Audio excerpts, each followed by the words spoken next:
This is Victor Torres at the KUNM Youth Radio Project. I'm here with Tara Ford, a lawyer from Pegasus Legal Services for Children. Welcome, Tara. Thank you for having me here today, Victor.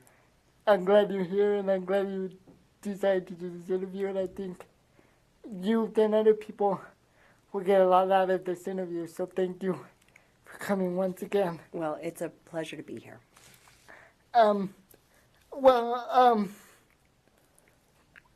First of all, I would like you to introduce yourself and just say a little bit about you and what you do and just the basic stuff that you Okay, can. great. My name is Tara Ford, and I'm a lawyer at Pegasus Legal Services for Children, and we provide legal services to children and youth. We provide civil legal services, so we don't work with kids who are involved in criminal issues. Okay. Okay, and can you tell us a little bit, like, personal things you like to do, if you don't mind, like, Sure. what you like to do as well? Sure. So I have 4 wonderful children that range in age from 9 to 23, and they're all girls. And Okay. I'm married to Stephen Adelsheim, and other personal things. I love to read, and I like to go hiking and be outside. Oh, well, that's good. And as you know, I love to read too, so I do know that. we already have that in common as well. So is there anything, you said you were a lawyer, of course, of this legal services for children, and is there anything significant in your life that led you to that point of working with children? Yeah, that's a really good question. When I was a kid, I grew up in Boulder, Colorado, and my grandmother lived here in Albuquerque, and I would come in the summers and spend my summers with her, and my grandmother volunteered with children and youth who were in foster care. And every summer that I would come down, we would visit with some of the children that she worked with, and there was one young man in particular that I was able to meet with her every summer for a number of summers.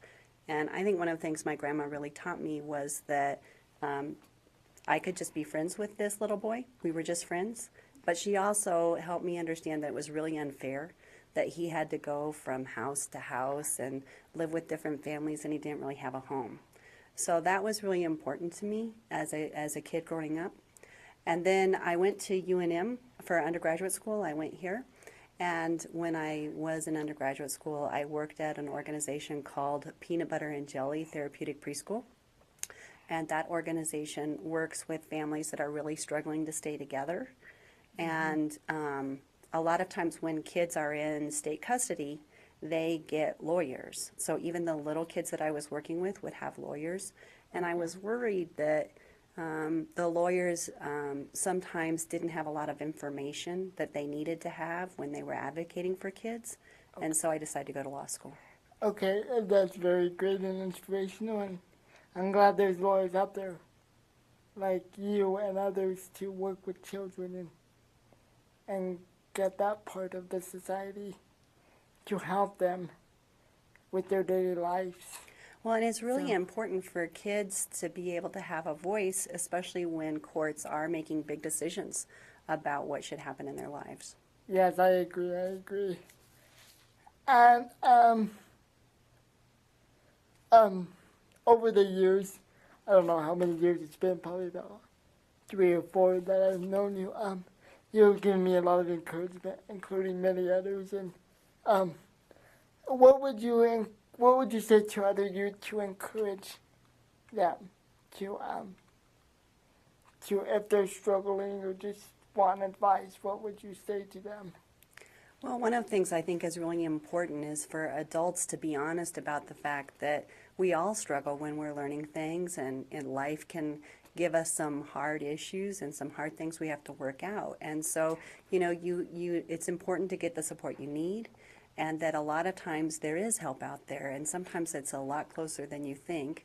And that you'll get through it, that you find ways to get through it, especially paying attention to what you're good at and what's meaningful to you, and it's important to kind of keep moving through.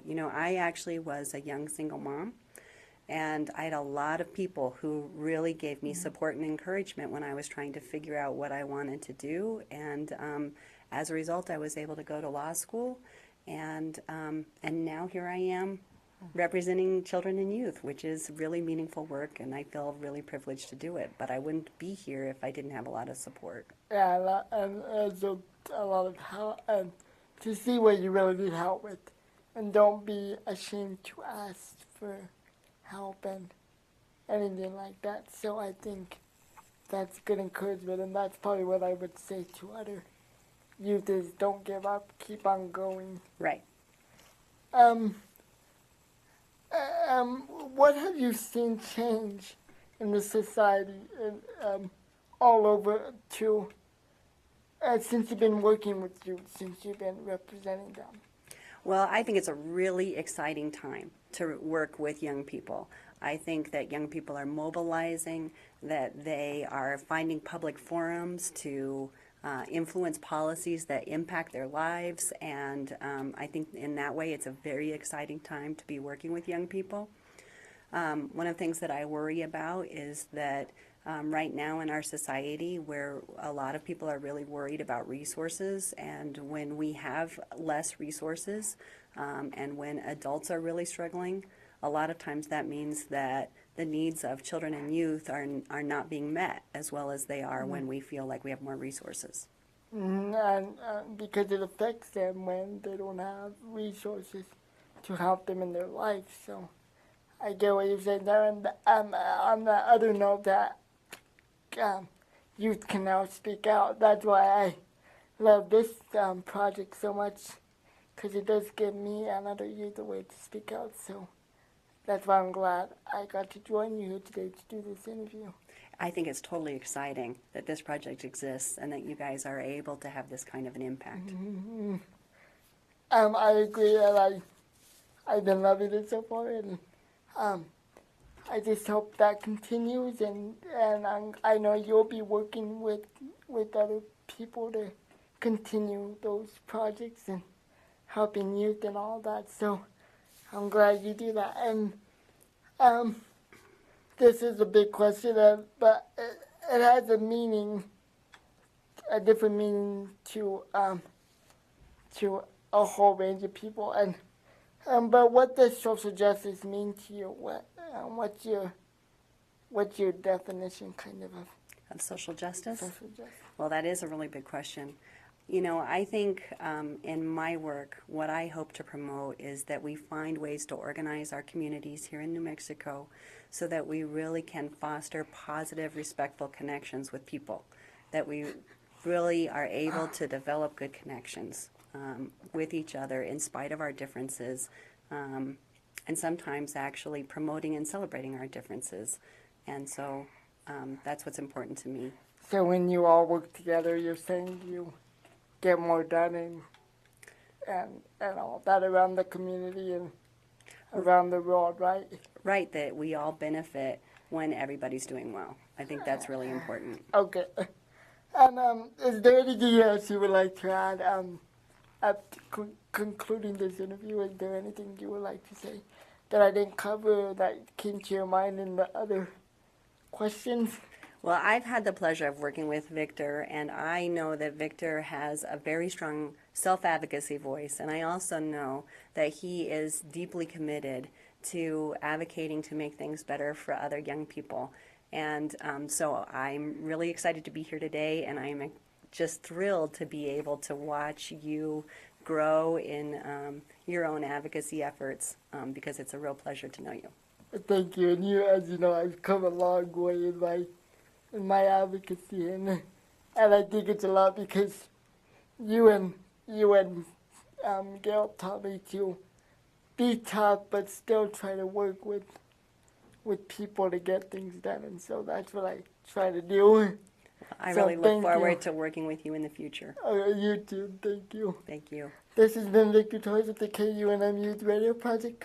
I hope you enjoyed this interview and got something out of it, and we will see you soon.